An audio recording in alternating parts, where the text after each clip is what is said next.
Ladies and gentlemen, today's show is particularly interesting to me because I get a chance to explain, for the first time actually, with the old glass whiteboard over there, the operation of principalities and powers and how they're influencing the campuses and the streets and the geopolitical structure of radical Islam and radical progressive Marxism. It's a spiritual moment we're looking at right now, and I don't want you to miss the connection of the Bible into history as it's unfolding. We've got some big things that are going to be coming up in this broadcast and in a big announcement, too. Mercedes Sparks just enlightened me as to an event that's coming up, and I thought about it. I said, you know what? This is the right time for this because we have to be looking at our emotional, mental, spiritual resilience right now. We got to be stronger than we've ever been. And with all the stress that's out there, I'm glad to say we have a solution. Mercedes, what are we going to do? You basically said everything, but yes, we have an event that's coming up. I'm going to tell you a lot more about once we start the show here, but I don't want you to miss it. So make sure you stay tuned, you listen for it. And I think we're opening right now with a really pivotal video that's basically gone viral that I think really says exactly, Lance, what we were talking about yesterday and what you're going to go more into in this program. And this is a Jewish lady. She's like a nuclear physicist, nuclear scientist of some sort. So let's just go ahead and watch it. It was so gripping when I heard it. I wanted you to hear it. So here it is. Imagine if there was a massacre of an ethnic group or a religious group, the equivalent of 50,000 Americans. And imagine if what happened after that was that all over the world, there were marches of tens of thousands of people calling for further massacre of those people. I can't imagine it. It's unimaginable. And that's what it feels like right now as a Jewish person, that no matter your politics, no matter what you understand or don't understand about politics, no matter if you know the history of the establishment of the state of Israel, no matter if you know the history of the Jewish experience for thousands of years, including the history before Islam, there has not been an experience in my lifetime that has prepared me for this. I have heard from many people my whole life that anti-Semitism is growing, that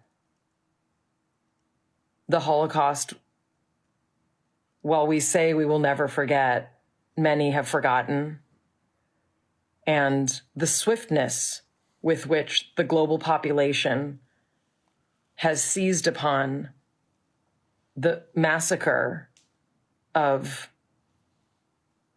Jewish civilians living inside of a border, the swiftness with which the world has stepped up to redefine terrorism, to redefine statehood, to redefine the right of a people to exist. Nothing has prepared me or any of us for this. Welcome to the Lance Wallnau Show. As promised, we're going to talk about the secret weapon that Israel is employing right now in the tunnel. So they were delaying their attack for various reasons. Even though every day they delay is a risk to them, Erdogan in Turkey, the president of Turkey, has longed for the day where he could be the Messiah of the Arab nations. He would love nothing more than to lead a coalition of Muslim nations with the Turkish military into a regional conflict with Israel. Now, the moment Turkey gets involved, well, you know, they have a very sophisticated military, and now the game changes. Israel doesn't really have the ability to fend off Hamas and Hezbollah. Turkey also, I believe, is a nuclear nation. They can't use nuclear deterrence. But if they get to that point, if Erdogan can feed the fantasy, the bloodlust, and the illusion that he is the emerging Nebuchadnezzar, the Antichrist, the leader, the messianic answer to the prayers of the 12th Imam that the Iranians are looking for, well, he could actually lead a coalition of nations, Iran and Turkey And maybe Russia will get involved, and Russia will say, we're going to create a humanitarian peace corridor with our soldiers so that so that we can be the heroes of the Gaza struggle as the boot of Israel comes down upon the poor, afflicted masses in the Gaza Strip. You see how this thing can metamorphose. And if it goes to regional, then it becomes a world war, because the United States would be standing with Israel against Turkey, Iran. Then Egypt is going to feel obligated, and Saudi Arabia is going to feel obligated. We already have Yemen and Qatar already firing missiles at our ships, our aircraft carriers. So you see how this could easily metastasize into a war, dare I say, of biblical proportions. All the more reason to pray. If you wonder how to pray, pray that the God who puts a limit on the ocean, like it says in Job, thus far shall you come and no further, that the borders of the conflict will not escape the geography of Israel, that it will not go into Lebanon and into Syria and into Iran and into Turkey, that the nations will be kept broken apart from this. God will create such diversions, distractions, disincentives, whatever, disruptions of the devil's plan, so that Israel is able to regionally contain and do what it must do to secure the safety of its own people and pluck Hamas out of its hiding places in the tunnels. Do you have any thoughts you want to say while I go into the secret weapon here? Mercedes Sparks is with me, ladies and gentlemen, with her generously harvest-festooned table. Plus, did you see what I added in? This is going to be new for Black Friday.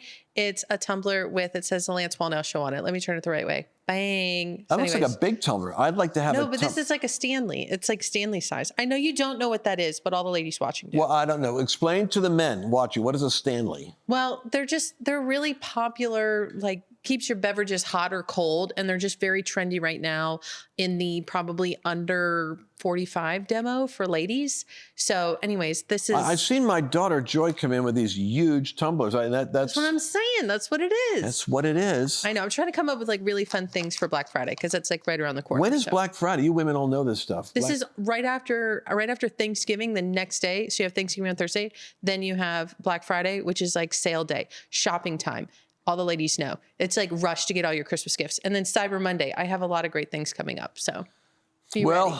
While we're discussing. Oh my gosh. Can I also announce something? Because we haven't talked about it yet. I'm so sorry, but I just realized we have this great health conference that's coming up as well. And so it's coming up in January. It's like a starting the year off right. I've got Jordan Rubin, and I've got Dr. Crandall, Dr. Goodman, who is at the Dream Trip. He's going to be there. So I just want to throw it in there. If you're interested in coming, you got to get your seat now, because I'm really trying to make this one like super more affordable, because you always give me a hard time about that. So these are primo people at a primo location, the Trump Doral in Miami, Florida. So anyways, it's lancewallnau.com/summit.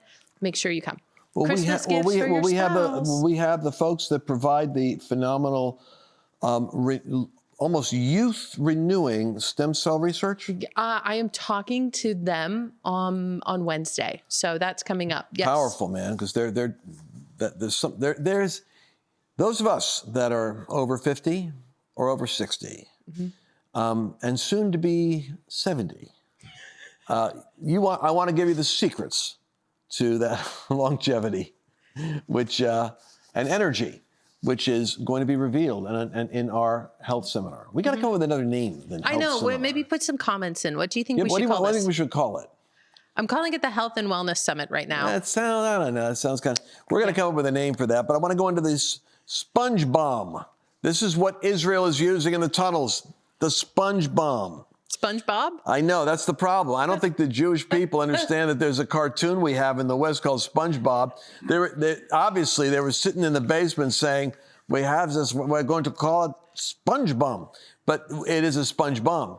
And what it does is they shoot it into the tunnel, and it immediately expands. This is sci-fi. You know, like Spider-Man shoots the web, and suddenly he has that web this explodes and becomes a foam barrier that solidifies to the contours of the cave. Wow. Instantaneously, several feet thick, impenetrable. And, you can't break through it. Wow. And it's a bomb that literally becomes a foam that blows up and fills the circumference of the tunnel. And the reason they're doing that is because we're using Israeli technology. What they're doing now is they're literally hovering. It's probably like satellite stuff. This is crazy stuff. And they're going at a certain frequency. I shouldn't probably reveal my theory on this because it could be right. And I could be giving away statecraft secrets by an accidental stumbling into prophetic discernment. Move on.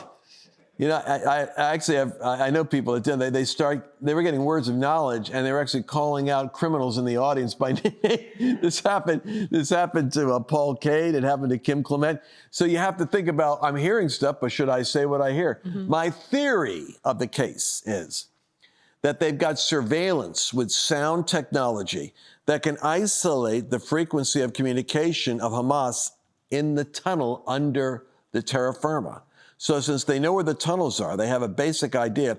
They're now mapping where the voices and sound are coming from so they could see where the soldiers and the troops are being hidden. Because as the bombing's going on above ground, you got to understand something. Hamas is going underground.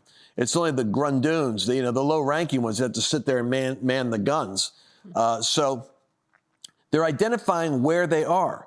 Therefore, they blow up, boom, and access into the tunnel, drop down, shoot the sponge bomb in the direction of, where the Hamas soldiers are, seal them off, and lock them into corridors where they can then contain them. See how they're doing that?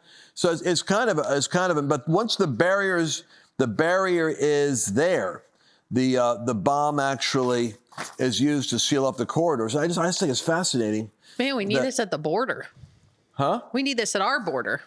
Do we have tunnels on our border, you think? Oh my gosh, yeah. You got people coming underneath. I'm going to get a lot of hate mail. Lance, don't you know there's tunnels? My people are always like informed on these things. So there are tunnels, but it looks like they're coming over the border is what I'm looking at. There's crazy stuff you see on the news where it starts in one place, like with lights all built out, comes up into a suburban home in a nice, suburban neighborhood cul-de-sac. It's wild what they find on there, but we could use it down How many illegal aliens, many of military age, do you think have come over the border during 2023? You guys ready for this? U.S. Border Patrol apprehended 3.2 million. Wow. 3.2 million illegal aliens in fiscal year 2023. Since Joe Biden was installed in January 2021, the number is estimated to be 10 million illegal border crossers. It equals about the population of 41 states in the United States. Wow. It literally is creating an additional state in the United States. Well, you don't want to lose this in the midst of all the other news. They have video footage that, that they have 50 to 70,000. I wonder if I just read this. I'm going to read to you. We have Bannon. Bannon's on the War Room, right? So we got a show that comes right before him. Let me read to you. We don't have time to play this segment. Let me read you what Bannon says. I got the transcript. Bannon says, hold it. I want the audience to embrace this. America, 6 million additional illegal alien invaders on top of the 8 to 10 that we're talking about. That's 14 to 16 million. It's now bigger than North Carolina. It's bigger than all these states. Make it what the top 10 states within the top 10 in the union. It's bigger than Michigan, bigger than Wisconsin. You're getting up to the size of Pennsylvania has just come over the border. We're going to have something to say about it. Not one flippin' penny for Zelensky and these crooks and criminals in Ukraine and all the conservative media fanboys, and you know exactly who they are out there that cheer on and fought and fight and fought us tooth and nail about what we did in the House of Representatives to clean this mess up. I don't see you guys every day down there on the border. You care more about other nations' borders than you care about the only one border in the world that makes any difference to an American citizen, the border with Mexico. And it's not Gaza, and it ain't Eastern Russia speaking province of Ukraine. It's in the southern United States, from the Rio Grande Valley through New Mexico and Arizona, all the way to Imperial Beach, California. Well, I think Steve was actually on fire. He was absolutely right. Why is that not being... When you hear the proportion of this, I'll tell you what, it's the first terror incident that happens in the United States attached to this that will be the iceberg that hits, finally, the Democrats and the Republicans that let this happen. We'll be right back. We're entering a period of time that has increased hostility against people of faith. It's a time when Christians are going to be tested on a moral, physical, psychological, and even a financial basis. I'm here to remind you that God is the one who has blessed you thus far, and He will take care of you in the future. You have a divine responsibility, however, to see trouble and prepare yourself. For example, with record inflation eating away at the value of the U.S. dollar, the savings in your retirement account is in danger of slipping away. I recommend diversifying your 401k or IRA out of paper assets and into physical gold. And the best way to do that is with a gold IRA from Birch Gold Group. Now that includes no penalties, there's no taxes when you transfer current retirement funds into Birch Gold. To see how it works, I want you to go to lancewallnau.com/Birch and get your free info kit, and you'll be glad that you did. What I'm going to do now is very important. I want you all to pay attention. We don't always go here, but it's one of the unique things about this broadcast is we give you kind of the news and the views, but it's a very particular niche I work with. And it's people that are spiritually enlightened or biblically literate or open at least to the idea that we're in a fourth turning in America, that we're in a period of great awakening, that when we use the word demonic, we literally mean there is a spiritual realm that takes over and influences humans. And in the process of doing so, it produces some shocking manifestations at times within groups of people. And you're looking at that moment in American history right now. You're saying, what in the world's going on with the college campuses? And you were thinking before, like the woke safe space. Where's the microaggression crowd and the safe space and panic attack students that need to have a safe space while innocent civilians are being maimed and tortured and killed and burned alive in a Hamas raid of Israel? That whole story is evidently not a safe space trigger mechanism to the students in these campuses who are enraged, who are part of a mob taking off. There's something about this mob thing that Jordan Peterson would talk about the curious thing that happens in a sporting event, a soccer game, in a riot, where ordinary people get caught up in something in the mob that gets on them, and they begin to act in ways that as an individual they would never do, but they'll do it in a group. And when they come out, they're kind of like even a little surprised at how they got sucked in to the riot, into the breaking of things, into the violence, into the moment. Now we're dealing with a spiritual issue. I want to talk about this. When the Apostle Paul went into various cities, and Mercedes, we would talk a lot about this, how there's really nothing new under the sun, but we haven't had to preach in a culture where you have riots, where you have organized Antifa people, or what the Bible says is, ironically, it was the Jewish people attacking the Jews who were followers of Christ. You had the Jewish people divided among themselves, and those who were opposing the message of the first century Messianic community, which was, remember, Christianity is a Jewish movement, contrary to what people think. It started with 12 Jews that followed a Jewish Messiah. And so what the Bible says is they hired lewd fellows of the baser sort. I always found that interesting. The King James is such a regal language. And they hired to themselves lewd fellows of the baser sort. You break it down from the Greek to the English, it means unemployed deviants in the marketplace that didn't have anything else to do but could riot for money, which is basically what Soros pays people to do. Mm-hmm. So the Apostle Paul was followed by these groups of rioting agitators who tracked his steps and stirred up violence again. He was beaten. He was stoned. They attempted to kill him several times. It literally took the police, or the equivalent of the police, the Roman centurions, would separate him from the violence of the mob, lest he be torn apart. So I want to talk about this spiritual side of what hovers over human beings, and here we are.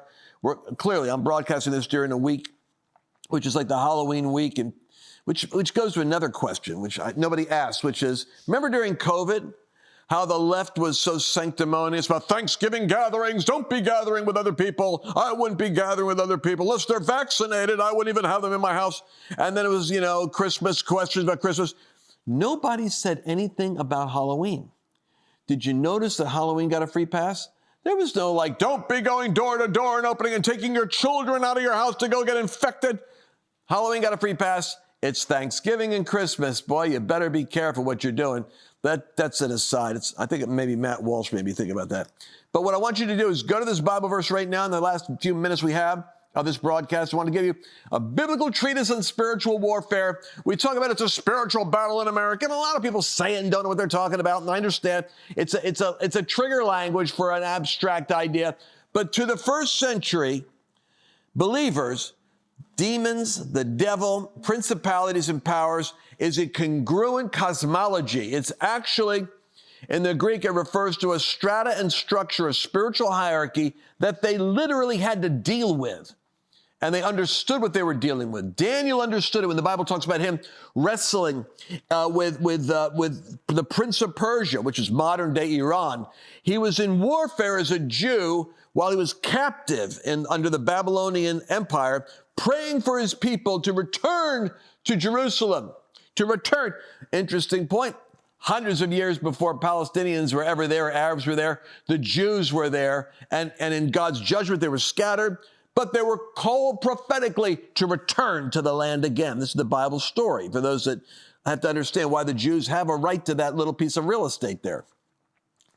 Well, but what was the principality and power he was fighting? He was fighting the influence of that corrupt spirit over the courts, over the counselors, over the governors, over the political apparatus that was in charge of the territory of Israel, the extended arms of the Babylonians. And literally, this is what spiritual warfare is: the influence of unseen hierarchies on human beings, causing them to think in certain ways and maybe even come into such alignment that they're acting out the will of the spirit realm that is now oppressing and possessing the population. That's why I studied with curiosity Adolf Hitler with his book by Michael Toller that talks about the night in which he was taken over by a spirit, a principality.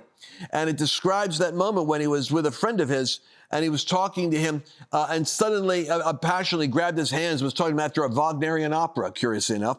And he was grabbed his friend's hands and he was talking to him about his vision for the Third Reich, for the future of the German people. And as he talked, he seemed to have been enraptured by a spirit that took hold of him. And he was speaking in some strange language that the other guy couldn't even understand. He just grabbed his wrist as he talked about the future he was called to lead.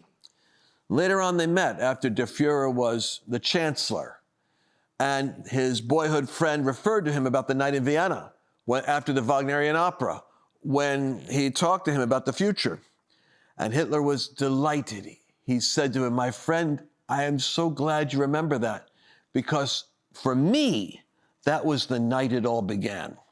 That was the night the guy got taken over by a spirit, and his friend was watching it when it happened. The Bible says in Ephesians that we wrestle not with flesh and blood, it's Ephesians chapter 6, but a certain stratified hierarchy of principalities and powers and rulers of the darkness of this world and spiritual wickedness in heavenly places. It refers to a strata of organized hierarchy, almost like a military hierarchy, which makes total sense if you think that Lucifer was cast out of heaven according to the biblical narrative, cast out with rebellious angels with him. And so they retain a rank and a structure and a hierarchy, even in their being cast out. And as they come back into earth through man's complicity in the garden, then they begin to, in a sense, occupy history again, all the way until the Messiah comes back and history is consummated. You, it says in chapter 2 of Ephesians, speaking to the believers, the Gentiles in Ephesus, you he made alive, going to the board here, who were dead in trespasses, in which you once walked. Now watch how Paul describes the spirit realm. In which you once walked, in which you once had your conversation, which you once had your behavior, according to, and watch what Paul says, the course or the pattern and the influence of the culture of this world, according to the principality of the power of the air, the spiritual influence, the spirit that now works on sons of disobedience, the spirit that in first century Ephesus had its greatest influence on those who were under the power of a lawless spirit. And how does it work? That spirit is at work in the sons of disobedience, among whom we all once conducted ourselves. We all had that influence in our lives, in the lust of our flesh, fulfilling the desires of our flesh and of our mind. Catch that. Fulfilling the desires. So what you see here is a spiritual power. Put a pitchfork here. And the spiritual power is called a principality, or a prince that rules over a certain geographic or ethnic people. So now you look at the people, the Arab community, for instance, that is the most susceptible to this prince. And it was the prince of Persia, curiously enough, ironically, a modern day Iran, that Daniel wrestled in the 11th chapter, the 7th chapter, 9th chapter of Daniel. This influence comes over what kind of people? If you are, for instance, I've seen this happen. I saw it happen with the George Floyd thing, where people took advantage of the George Floyd incident, and the entire African-American community catalyzed in rage in the cities. You can see this in the Arab community, where you have the more under the influence of a radical Muslim idea that you've got. Particularly, you have it in countries like in Europe right now. You're seeing it in Great Britain. You're seeing it in Germany.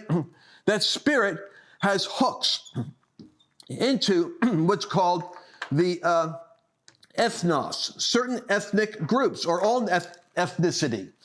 And these spirits hover over ethnicities, so that unless the heart is transformed or renewed so that it is free from the manipulation of this power, it will literally hook into demographics and people groups, and you'll see the ethnos, the Greek word for they're the peoples, you'll see them under the power of principalities, and they move in a kind of a group rage, a group anger, a group agitation, a group alignment. And the power of that spirit works through the realm of thoughts and feelings. That's what Paul said. The teaching of radical Islam, the teaching of radical progressive Marxism in the college campuses. That's your ethnos now. Your ethnos is the campus group. The polity is going to be the people group on the campuses under the influence of this organization of spirits that work through the mind and the emotions. It's all very biblical, folks. It's all explicable. It's all right here in the book. Well, we're going to end our broadcast today.